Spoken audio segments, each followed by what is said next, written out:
So a zero knowledge proof is a way to prove the validity of something without revealing the underlying contents. And so historically, that just means it's used for privacy type use cases, that I can prove I made a payment to you, Gigi, and I can prove that it's valid, but I'm not going to reveal to you kind of like who the sender was, who the receiver was, what the amounts are. It's zero knowledge in life. It's like the more you learn, the more you realize how little you know. And that includes like maybe your obsession with Bitcoin. Like I personally have gone through these phases where I'm like, Bitcoin is just like, holy shit, like this is, going to save humanity. And I still believe that to an extent, but like, stay humble. There's more to life than just, number go up. Bitcoin is like extremely, powerful and profound breakthrough, but to say it's like immaculate, probably isn't fair. And I think if you delve into the technicals enough, like you'll realize that. If you're enjoying the show, it would mean a lot to me if you had hit subscribe and leave a quick rating or review. It helps more people find these conversations and support the mission. And if you need help getting your Bitcoin off exchanges and into self-custody, or if you're ready to build a robust, bespoke inheritance plan, the Become Unruggable one-on-one consulting program where you will work exclusively with me is exactly what you're looking for. You can find all the ways to reach out to me in the show notes down below. Now, let's get started with today's episode. What if you could unlock a whole new dimension of Bitcoin without changing its base layer? Tonight's guest believes that Bitcoin's next leap forward won't come from a fork or an upgrade, but from zero knowledge. Welcome back to your Bitcoin Story podcast, the show where we unpack the personal journeys and big ideas shaping Bitcoin today. I'm your host, Gigi, and tonight I'm joined by David Saroy, the head of ecosystem at Alpen, a platform on a mission to unlock Bitcoin's full potential through zero knowledge proofs. David's work explores how we can extend Bitcoin's utility without compromising its core principles. Before joining Alpen, David founded Old North Capital, a private mortgage company later acquired by the Loan Store. He's also an angel investor supporting early stage startups in the Bitcoin space, and he's been an active contributor to the community for years. In this episode, we'll dive deep into why David believes Bitcoin is just scratching the surface of what's possible, and how tools like zero-knowledge cryptography might be the key for its next evolution. David, welcome to the show. Yeah, thank you. Wow, that was an awesome intro. I hope I can live up to the hype here. Thanks a lot for taking the time on. I'm really looking forward to this conversation. But until we get into zero-knowledge proofs, maybe let's take it back to the beginning. How did you first discover Bitcoin, and what was about it that really captured your attention? Well, I usually tell this story, so people may have heard it on other podcasts, but Peter Schiff actually indirectly got me into Bitcoin. And he kind of joked about that in Vegas at the Bitcoin conference, that as much as he gets trolled, he probably onboarded more people to Bitcoin than maybe anyone else in the world, which is kind of ironic. I was for many years like an armchair libertarian. I was reading the libertarian Bibles, like Atlas Shrugged and all the Ayn Rand novels, and then kind of getting into the Ron Paul movement, and so that was just like a philosophical passion of mine. I had no idea Bitcoin existed, but I was very much predisposed to a lot of the underlying philosophies, kind of like the morality of capitalism and free markets, and the benefits of sound money. And so I didn't really understand this whole other culture and world existed until many years later, when I kind of discovered this. I said, wait, are you saying like all this stuff I've been annoying my family and friends about, like there's this like huge obsessive community, and there's this like technology that is kind of this recognition of all these like philosophical principles that I hope to bring to the world? And that was kind of my introduction into Bitcoin. And so maybe that was around like 2017, but really kind of hardcore, once macro started getting involved in 2020, and you kind of saw the rise of people like Lynn Alden and even Luke Groman and, Brent Johnson. And, like that was like a very fun time for me. And then I kind of transitioned from more of the macro and the monetary maximalist side to a little bit more on the tech side. And that's how I got into how we can bring zero knowledge proofs to Bitcoin. Amazing. So I guess thank you, Peter Schiff, for bringing David in. As you said, he did mention on stage that he's probably responsible for bringing more people than anyone at that conference to Bitcoin, which, as you said, is very ironic, right? That he's still today bashing it. Now, I don't know, is that just like a gig of his?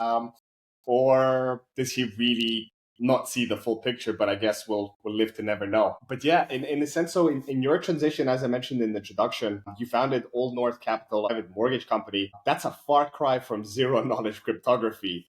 How did that transition happen, and in what way? Yeah, that's actually a really interesting question because like I feel like that is the missing piece of people kind of like wonder how I went from mortgages to, kind of zero knowledge proofs. Like as I mentioned, like my earliest kind of like strong philosophical ideals were around, the stuff I mentioned, like sound money, libertarian ideals.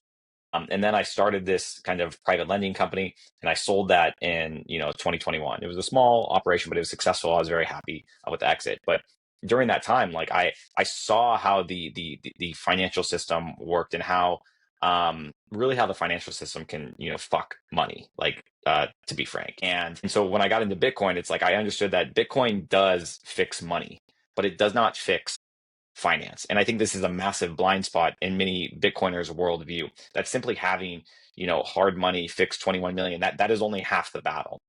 But if you aren't also, fixing the financial aspects, then it can really kind of neuter like a lot of the impacts of sound money.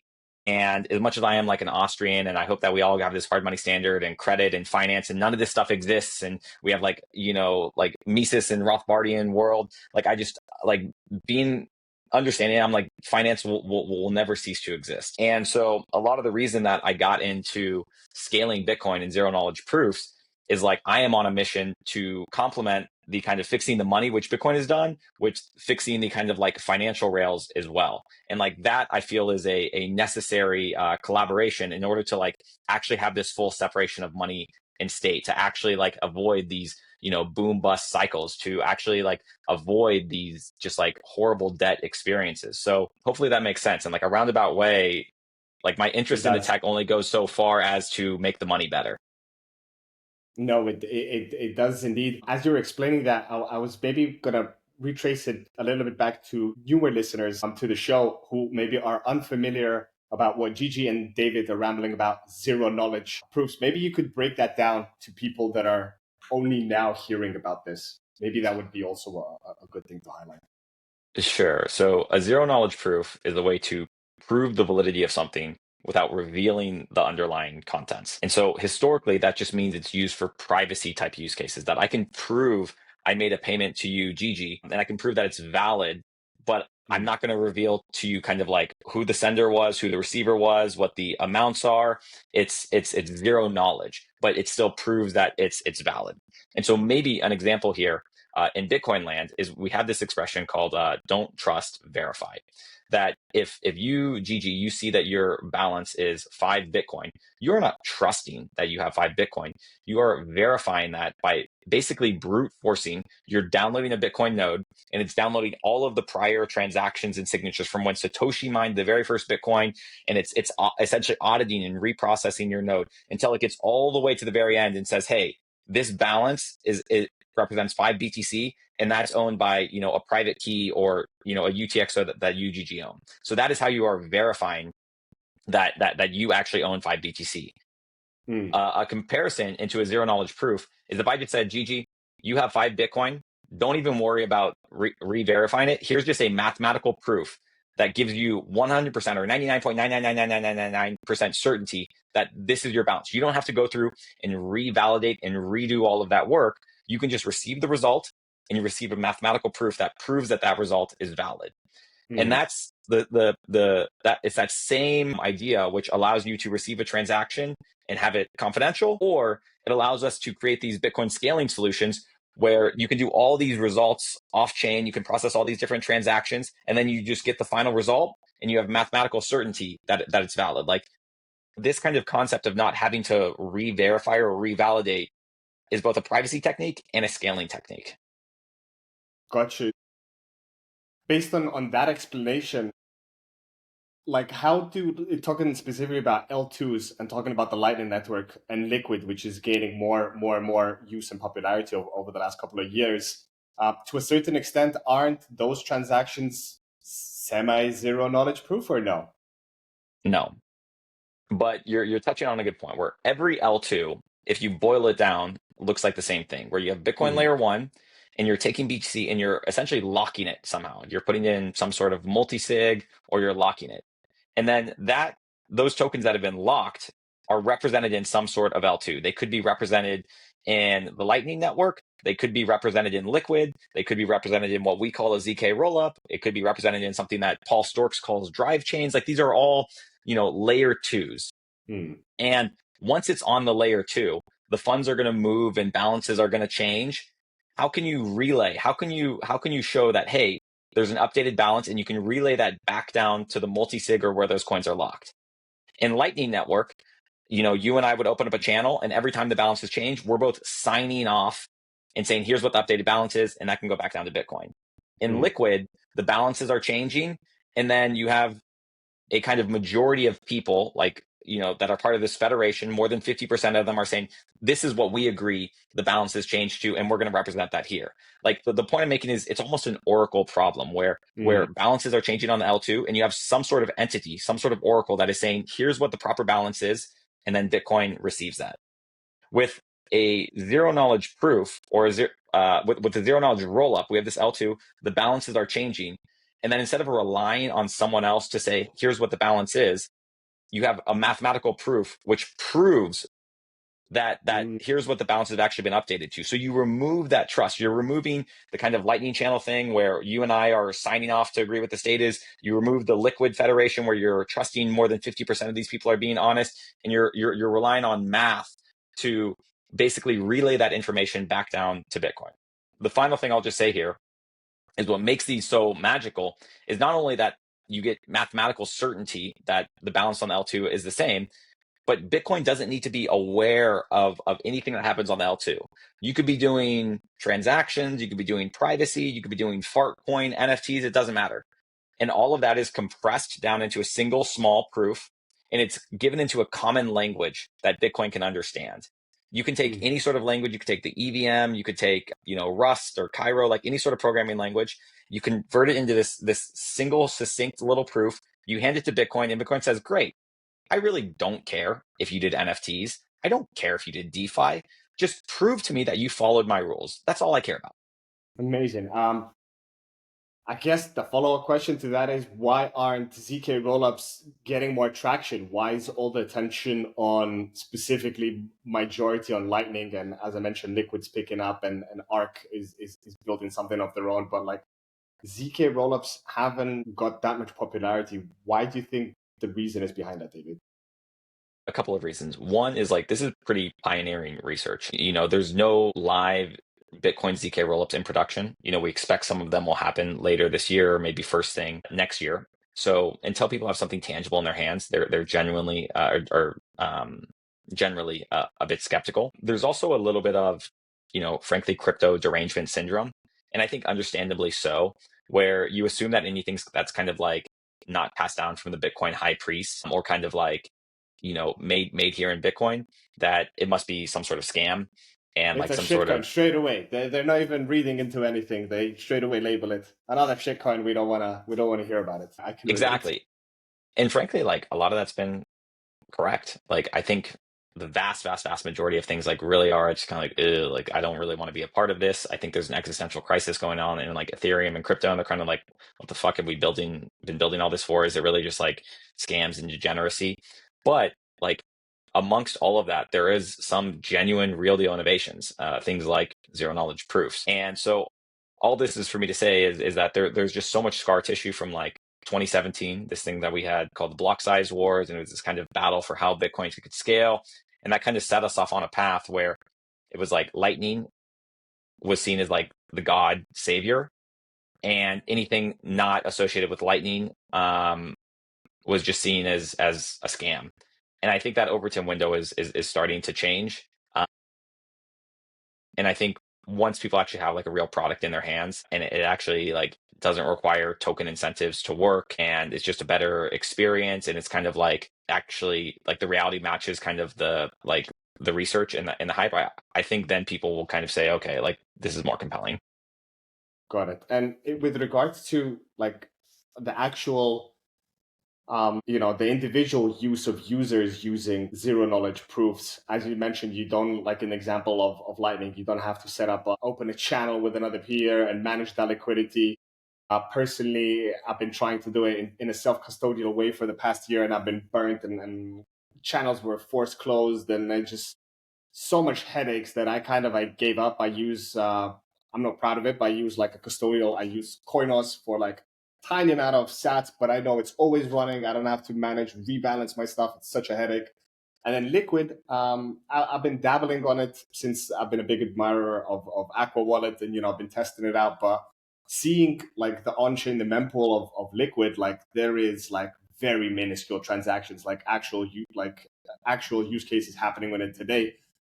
So I'm really keen to kind of see how ZK rollups actually operate in, as you said, later in the year and next year and going forward. But from your experience, will it be a much easier transition? Will you have to do this peg in, peg out, opening channels? That there's none of that, to my understanding, from what you've explained so far, right? Yeah, I mean, in theory, you can get pretty much as close to ideal user experience as you can imagine. Full Web 2, experience, like without any of the hidden trade-offs. Um, like all of that should be possible. Now, will it take time to build it out? Yes, and I probably need to set proper expectations there, but there appears to be a path to build anything and everything that we want without the clunkiness there. Got it. Well, I look forward to seeing how those things roll out, and getting my fingers in it, and tampering around. But until that comes through, maybe David, you could tell us. So, how did the story of Alpen come about? And I don't know, but were you one of the key co-founders that started off, or you joined the project later on? And when did this all come about? Yeah, so Alpine has four co-founders. I'm not one of them. They all went to MIT together, and they're all from Nepal. And several of them actually grew up in like very rural parts of Nepal with, like no internet, and I think running water. And I mean, a couple of them have like pretty awesome stories where they found their way to MIT. They were just had a knack for either physics or math or something like that. And there's usually, I think, on average, like one person from Nepal per year that goes to MIT. So they have like a monopoly on the Nepali MIT market. And yeah, I mean, they were just looking to kind of build financial, like they're a good example of like an actual real world use case where they didn't have these financial tools. They wanted to, build those. Kind of when they were exploring different, like avenues to look into. I mean, I think they, at one point looked into like, Solana very briefly, and then they looked into Lightning, and then they stumbled across this paper from a researcher named John Light, where several years ago he wrote about how you could theoretically build ZK rollups on top of Bitcoin. Mm. The Alpen co-founders then kind of took that key research paper and they wrote a detailed kind of technical white paper showing how you could do all of that. So John Light's now a technical product manager at Alpen, and that was kind of like the basis for a lot of the research. There was one other kind of small research paper from a developer named Trey Delbonis. Trey's now a software engineer at Alpen, so it's kind of like, I think it's reasonable for me to say that virtually like every thought piece written on Bitcoin ZK rolls kind of came from, like the Alpen team or people who ended up joining the Alpen team. For me in particular, I had been I had known John Light, who was kind of again like patient zero for Bitcoin ZK rollups before he had written the paper. He was kind of just like interested in the concept of side chains, and so I was as soon as he dropped the paper, I was reading it, and then I got connected somehow in these very niche groups of people talking about ZK rollups on Bitcoin years ago. As soon as the Alpen team dropped it, I read that paper, and then I think this is public knowledge, or I know it's public knowledge. Like I was an angel investor originally in Alpen, and I kind of like I said, I sold my lending company, and I was kind of just chilling, like frankly, like just playing pickleball a lot. And Sims, our CEO, he hit me up and he's kind of like, "Hey, what are you doing?" I was like, "Yeah, I'm just like playing pickleball." And he kind of was like, "Hey, like, what are you doing with your life? Like, why don't you actually come on and help us build something awesome?" And he convinced me, and I said, "All right, like, let's get after it." So that's kind of a little bit of Alpin story and my background. Amazing. It's a beautiful story, like how, especially the pretext of the co-founders, like coming from nothing, and now today like are on the verge of building some like pinnacle of cryptographic tech, and getting all these, contributors that were, so to say, seeding the idea, and giving some research and putting them all under one umbrella. I think it's fantastic because if anything, what I love in Bitcoin is kind of the community opens up and invites everyone to collaborate instead of, in the legacy markets where it's all like, oh, this is my IP, walled gardens. I don't want anyone tampering with my stuff. The fact that everyone can come together and contribute, I think advances the tech much, much faster. And I guess Yeah. now with Alpen, when did the company actually launch? When did they set it up? So it's been a few years now, right? Yeah, I mean, it might have the company may have been incepted in like 2022. Hmm. I'd say some of the research started happening in like 2023. But then all the research up until that point, it was kind of like it was a thought experiment because it was you required a soft fork at that time, not anymore, or a soft fork to actually build ZK Rollup. So it's just kind of like it nerd sniped a bunch of us, but it's like Bitcoin's not going to add a soft fork for like a zero knowledge proof. And in 2024, there was a researcher named Robin Linus who introduced this thing called BitVM. Hmm. And BitVM is kind of it's kind of a discovery that showed us how Bitcoin can reason about zero knowledge proofs without a soft fork. And so much of the past year has really been kind of like taking the original research about Bitcoin ZK rollups that our team kind of pioneered, and then saying, here's this new thing, BitVM. If we combine these together, we can actually build something in production live that doesn't require a soft fork whatsoever. Hmm. That convergence right there is really like, you know, what's happening now. Got it. Got it. It makes a lot of sense, kind of with the timings and with the possibilities. As I fully agree with you. Most people, most hardcore Bitcoiners wouldn't be too keen on soft forks to try out the zero knowledge proofs. But the fact with as you said, with BitVM, and to the new listeners who are thinking what's BitVM, it's basically a Bitcoin virtual machine where it enables you to build a lot of things on the main chain as it is, connected the dots for you guys. So I guess let's transition now, David, to the big picture and use cases and possibilities. So what kind of Bitcoin native applications do you think would be possible to build on zero knowledge proofs?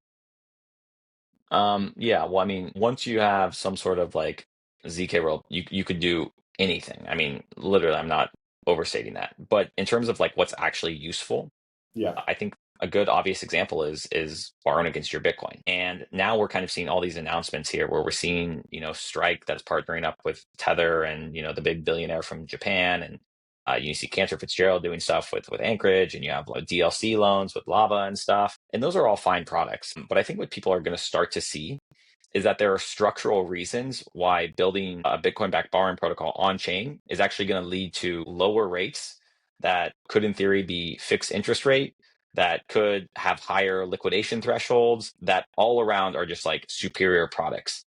And that is something where, unlike the rest of crypto and other DeFi, where like the only reason it works is because there's token incentives and like, like these kind of sugar highs that are holding things up, there's ways to do on-chain Bitcoin backed borrowing, which just structurally are straight up better than the TradFi alternatives.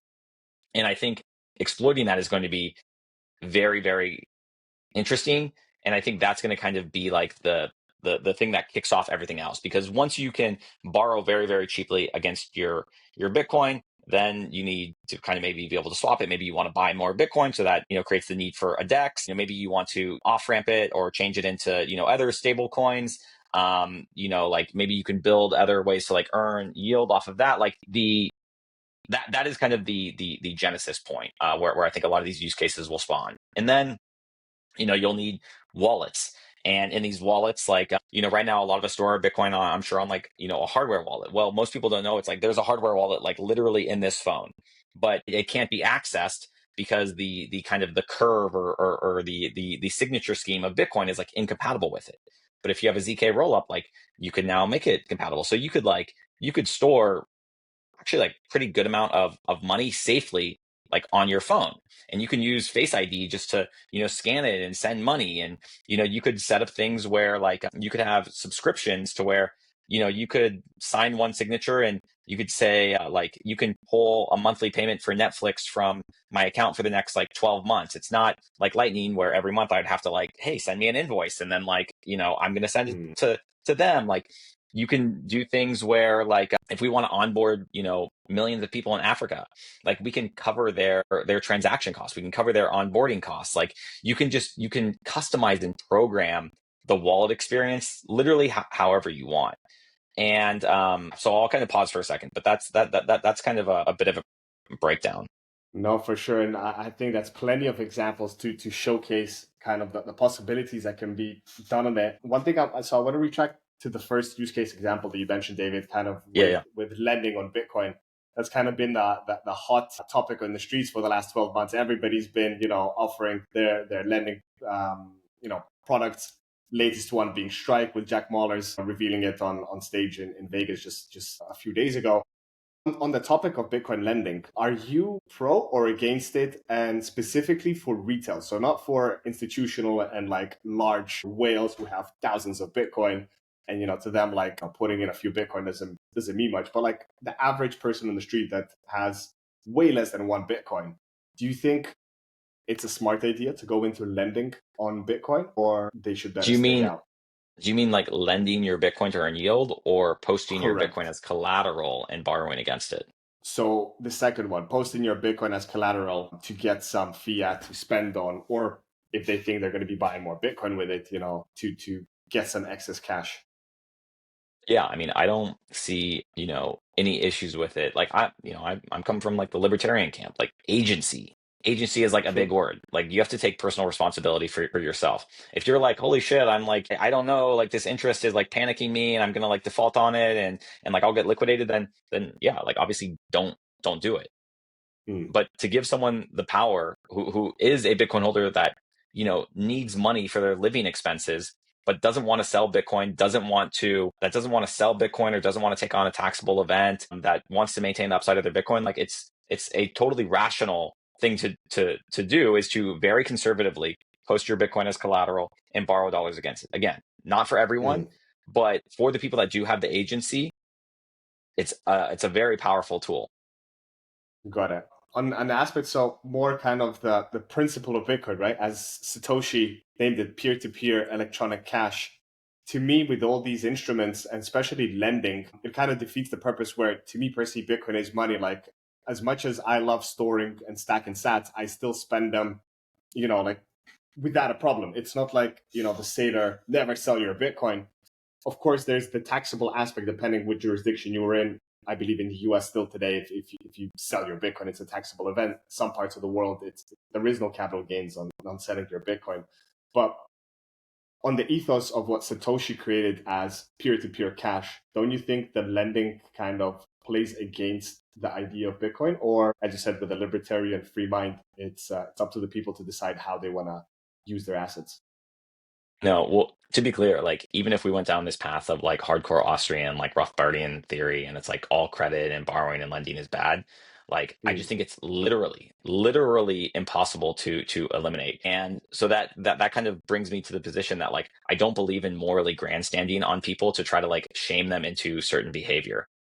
mm, And there is like a little bit of that attitude in Bitcoin, that it's like, I know better than you, don't borrow, don't finance, etc. Now it's a different scenario where like if you are like giving up your custody of Bitcoin to someone and they're deceptively behind your back, like fractionally reserving your Bitcoin, or mm, like rehypothecating the collateral, then yes, like that is bad. I mean, that's fraudulent. Like that is theft. That is like someone, like you giving up ownership to your money and someone else like taking advantage of it. But again, if somebody within like their own agency, wants to do whatever they want with their money, like yeah, I mean that's an even more powerful ethos of Bitcoin, is like unfuckable money. It's not, mm.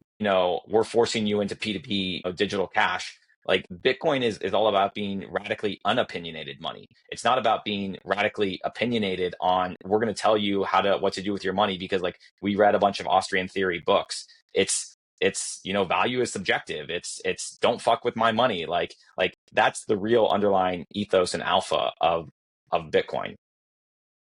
I like it. That a very nice way to put it. Not that I was kind of saying that don't go out and borrow. Personally, I'm not interested. But of course, I never tell people do that or do the other thing. That's what we're seeing currently. Well, it's cooled off a little bit, but in the last couple of months, especially with the Bitcoin Core devs having this whole fight about, with the mempool, and then the Knots saga issue, and everyone bashing each other, and it's kind of like, guys, like, everybody's free to do what they want to do. Like, if you don't like it, just don't go with it, and switch. No need to be kind of, portraying how things should be. Or the other thing, which I find even more idiotic, about changing the name of sats because the average people find it confusing. And let's call it Bitcoin because that's going to make it less confusing, is kind of ridiculous to me. What's your take on that, David? On which one? The op return debates with knots or Maybe the let's do the bits first versus up sats? returns and then with the. I'm sympathetic to the knots camp and them wanting to be like, hey, Bitcoin is for money, and we have clear evidence that this pursuit of non-monetary use cases is a total shithole. At the same time, we have these consensus rules. They permit people to do certain things within Bitcoin, which could be posting arbitrary data. And that is the current state of things. And we have pretty clear evidence that, adding filters, which is kind of what the knots camp wants to do, is completely impotent and doesn't work. And even the knots camp, I don't want to speak for them, but they've admitted, they're like, okay, technically, like, you guys are all correct, but we still don't care. They're kind of like capitulating and admitting that they don't really have technical merit to their argument, but just subjectively, they're like, we don't like this. And so it's a debate that's gone on for like several years now. And I'm now kind of convinced that while I do think that the knots camp, like, they believe what they're saying, I also think that they're using this as a guerrilla marketing tactic. And they're kind of like inciting a lot of this kind of excitement, and like people are just like, wait, you're fucking with Bitcoin, like, rah, like, I don't technically understand the arguments, but like, I'm gonna go run knots node because like I'm fighting for Bitcoin's freedom. And the people that actually understand like technically what's happening are just kind of like, this is stupid. And so from that perspective, I like don't really like the knots camp, because like I think that they are creating this division. And even if we just like capitulated and gave into their argument, it's like a fruitless, pointless argument. So I just see them using it as like a guerrilla marketing tactic, and I think that's annoying, to be frank. That's true. There's bigger things at stake that we could focus our energy and collaboration on than be fighting on filter wars and what can go through the mempool and what can't. Because at the end of the day, who are we to be saying what people can use, their Bitcoin for? At the end of the day, it's a free market. Yeah, and there's also like, I mean, I think they put forward this notion that all of this data that's going on onto Bitcoin is definitively like spam, and it's non-monetary use cases. It's like, well, no. Like look at what I'm doing. Like, I'm only in this for the monetary use case. Like, I'm in this for separation of money and state. Like, I gave my whole story. The only reason I'm building, ZK rollups and involved in this is to, scale Bitcoin as money, to add cypherpunk level privacy to, Bitcoin payments, to rebuild these financial rails in a way that can't be rehypothecated and fractionally reserved, to drive down borrowing costs versus like the rent seeking behavior of TradFi. For me, everything that I'm doing is about Bitcoin as money. And we are using this kind of like block space to build this stuff. And so maybe other people are putting dick butts, but hey, I'm planning on putting monetary use cases. So it's kind of like knots, folks. Like who are you to tell me like what the proper way to scale Bitcoin as money is? Because if they had it their way, like, we'd only ever be opening up Lightning channels. Like, that's the only thing that passed the purity test. And I love the Lightning stuff. I love the Lightning Labs folks. Like, they're friends of mine. But there are significant, massive trade-offs and frictions with it. And so now that we have this ability to experiment with like different ways to scale Bitcoin and proliferate it as money, like, we're gonna go after it. And frankly, the knots folks can't stop us. So good luck. Nicely put again, David. And now on the second spectrum on Bitcoin, are you sats are the standard camp, or you are, let's call sats Bitcoin from now on? I don't have a strong position on this. I just got bigger fish to fry. I mean, I do think like unit bias is a real thing, and like if all of a sudden Bitcoin got like revalued and now it's like a fraction of a cent, like, I do think that would significantly help number go up. I do think that calling them bits or Bitcoin like does logically kind of make sense. But I also come from the camp that like when I think of that denomination, I do think of sats. Like, I don't, Hmm. my logical brain tells me like, oh, it would make sense to call them bits or Bitcoin as the smallest dominant denomination. But like, I've just been in Bitcoin for a while, where it feels like the standard has historically been sats. Yeah, I mean, every time I explain to people, like to new people in the space, when I tell them, ask them how many units do you think there are in Bitcoin, and it always goes with, I don't know, 100,000. Then I tell them 100 million, and and each unit's called a sat. I've never had anyone go, oh well, like sat, like how confusing. Like, it was just like I compared the, Bitcoin's a dollar and the sat is a cent. and there's like 100 million more units than the traditional, 100 cents in a dollar. And like, I've never had anyone be like, well, that sounds confusing. And I think even if we would call it Bitcoin, like Bitcoin with the capital B and Bitcoin, the unit is a small b, I think that kind of would be a little bit more confusing. And I don't know, maybe John Carvalho's doing his own promotional stunt to get some publicity. I don't know. Yeah. Carvalho's an interesting one for sure. He is. I don't agree with a lot of things, but I do like that John Carvalho's kind of always he's kind of this high priest of devil's advocate on everything that's happening to Bitcoin. He's always got the opposite thing, and he actually like doesn't like lightning. Whereas everybody's preaching lightning, he's like giving his own talks on it. So he's an interesting character. Maybe we'll have him at some point in the future on the show. I think that would be an interesting way. Who knows where that takes us.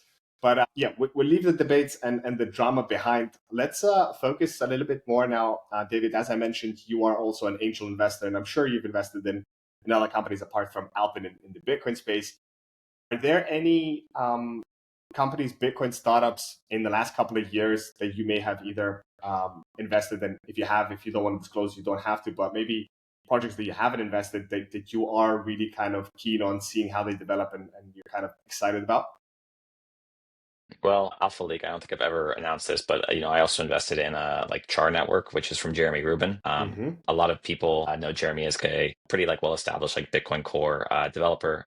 Yeah. He's also the author of CTV, which is a governance proposal, which fingers crossed, I'm hoping and he is working on a protocol time Char. He hasn't announced kind of the details of it. I probably don't feel comfortable sharing. You don't have to. That's his thing to share, but really, I'm probably the smallest investor on the cap table there. I kind of just told Jeremy, I said, hey, just consider this a donation for all of your hard work in Bitcoin over the years. And if it ends up being a great investment and an amazing tool for Bitcoin, that's just bonus points for me. Amazing. So you mentioned one point about CTV, which I had set for privacy on a few months ago, and he was very kind of inclined for CTV to proposals to go through. Where do you, as someone that's in favor of it, how long do you think, and do you think CTV will be passed and implemented, or it's going to be a long battle to get it through? I mean, I think it's going to be a long battle, but it's also like CTV, I think, has been like code complete, like it hasn't changed for 6 years. And I think more so than ever, like they're starting to gain a little bit of momentum around, the next soft fork. And it feels like CTV is almost, James O'Byrne, I think, used this term. He said it's like elemental, where it's like there's so many different things that people want to do, and CTV may not be like the perfect fit, and it may still be like pretty limited in its power. But in some way, shape, or form, like pretty much everyone could benefit from CTV, at least to some extent. Like it might be able to benefit the BitVM camp that we're in. I think it would benefit, the CT or the Lightning folks, like the ARC folks. It would benefit. It's just kind of like, okay, this thing's been around for so long. Like it's so simple. Like we don't expect any like weird behavior from it. We've kind of dragged our feet so long on a soft fork, and it just feels like people are kind of like rallying behind CTV and maybe one other opcode. So I'm hopeful that happens within the next year. But God, who knows in Bitcoin? That's true. And I guess, with these proposals and getting consensus and implementing it, what we saw in 2017, with the block wars, it was going on for, just over 2 years. Now we have so many more big stakeholders at the table. May that be, the BlackRocks, the government, national states. They might not have the same philosophy and outlook on Bitcoin as some of the cypherpunks do. So I think it's just going to be really hard to kind of come to an agreement. And to be honest, I don't even know how that would happen. Do you have any ideas, David? Sorry, can Or you you can you think they repeat don't that? have Questions on what? so in regards to implementing CTV and just future proposals on top of, the Bitcoin base layer, how hard would it be to pass them now that there is kind of so many conflicting minds in our orange camp? So, I mean, my read on the situation is like we say Bitcoin is this like big decentralized entity, and it is to an extent. We have many different nodes, and the economic nodes dominate the network, like that story that's Yeah. been told ad nauseum. But in reality, in past soft forks, there were kind of like Bitcoin high priests. There were people like Greg Maxwell and Peter Willey, and as much as we say like we're the nodes, like we're running the network, you kind of say, but wait, Greg, like what do you actually think?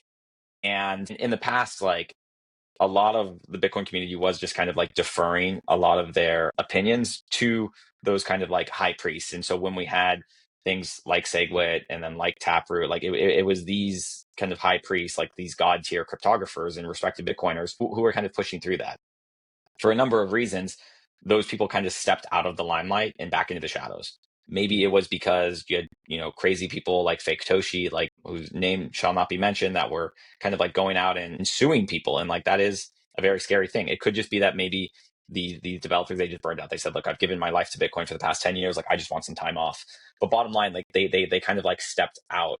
And so this left this void where we kind of, in the Bitcoin community, we convinced ourselves that like soft forks are bad and they're evil and they're like these like massive attack vectors, which like, in my opinion, couldn't be further from the truth. And because you lost these high priests, like you didn't have somebody kind of like saying like, no, no, no, no, that's not the case. And it's taken Bitcoin some time for like new people in the community to kind of step up as these credible and trusted resources that can say, hey, I'm throwing my support behind CTV. I agree that soft forks are actually like beneficial. And that is starting to change. And so, yeah, that void left by some of these high priests leaving is starting to be filled. And Bitcoin, in my opinion, is starting to put its feelers out there about like, all right, how can we get back on track? Like, how can we guide the development of Bitcoin forward as like new people enter into this role? Hopefully that makes sense. It does. No, well, definitely ossification is something that's kind of also been discussed. But I'm a firm believer that Bitcoin as a protocol and being a software product, it needs to be improved and developed as the time goes on. You cannot have it in the same stance. For example, when Satoshi launched it in January 2009, imagine if no implementations were done on top of it, there's no way we could have been doing the use cases that we do today on it. So we need to do it, but I agree with you, kind of that position, the void of having this high priest of Bitcoin really pushing it through really does slow it down. But we'll see. Well, in the case of CTV, as you said, with Jeremy Rubin, couldn't he be a strong force to get that through? Or I guess he has been advocating for it for many years, right? Yeah, I mean, Jeremy was kind of like on a mission to go and lobby CTV several years ago, and he even put together like what's called an activation client, which is kind of like you take Bitcoin Core, you Yeah. upgrade it, and then you start trying to proliferate it out there. And he just received like wicked backlash. I mean, I can't even imagine. And I think it was actually like very sad. I think that he was going about it the right way, and he just got like decimated by the community. And in this weird kind of like, human psychology, cultish behavior, it's almost like we have to punish someone and like, make them feel like shit before we kind of like will approve their ideas. And once Jeremy kind of like took his lashings, I think now the community's kind of coming back and like, oh, okay, cool. Like you taking your lashings now, actually, like, this isn't like a bad idea and we can support it. But I think it's funny, like in Vegas, Jeremy was on a panel with like Eli Ben-Sasson, who's like this legendary god tier cryptographer. He invented like these things called Starks, which are a type of zero knowledge proof. He's part of Starkware, which is, whatever. Like you could say it's a shitcoin company, but like they're very, very, very strong technically. And Ellie, he kind of explicitly, like on stage, he's like, I have an exact ask. And he pointed to Jeremy. He's like, I want you to step up and like support CTV. And like, we need a voice, like we need somebody to kind of rally behind. And Ellie's like, I think that you are the person. And Jeremy kind of casually was like, like I'll do whatever the people want. And to my pleasant surprise, like people in the audience like started applauding and they're like, yeah. And so I think there is this like rallying cry where people are like, we're ready to get this done. We're ready to push this stuff forward. Like we need someone to take control of the reins and start doing it. And so that was very encouraging for me. Amazing. Yeah, I that's the first time I hear of it, and I think it's super positive. As it would be amazing if we roll out the CTV, and it's a huge shame that the backlash and the whippings that Jeremy got over the last years when he was trying to push it through. And but as you said, human psychology works in funny ways, and sometimes people just need to bash until they realize, maybe this was a good idea after all. But yeah, let's see. I'm hopeful on how things roll over. David, if you could to round up this episode, if you could leave our listeners with just one idea or principle to carry with them as they're starting their own Bitcoin journey today, because there's many people starting, and I'm sure people that came to the Vegas conference also that had no idea about Bitcoin, and now they're kind of tampering more. What would that message be for them?